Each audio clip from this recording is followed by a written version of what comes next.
the gardener of forgotten songs, in the heart of the glimmering glade, where the trees murmured in lullabies and the flowers whispered names long lost to time, lived a quiet man known only as Oric the florist.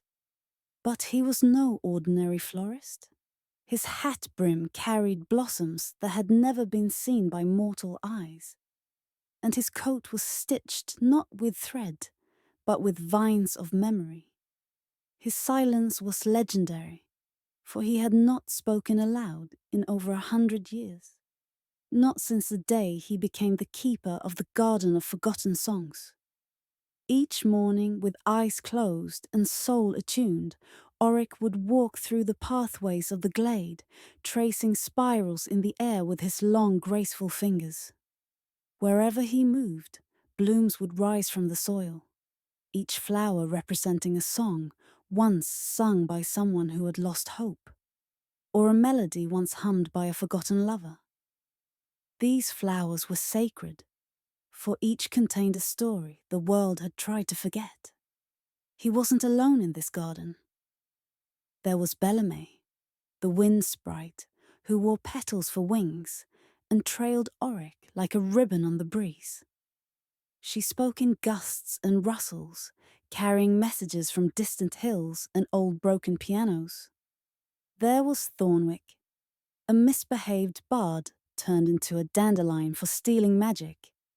He now swayed at the edge of the glade, spouting sarcastic songs whenever Oric passed. Another memory, eh? Hope this one doesn't weep sap.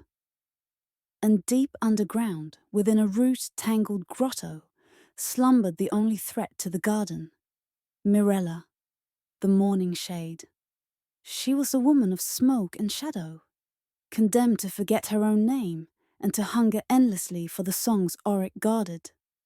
Her lullabies, though venomous, were beautiful, and she often lured the foolish with her silken voice. One day, Oric's vines began to curl unnaturally.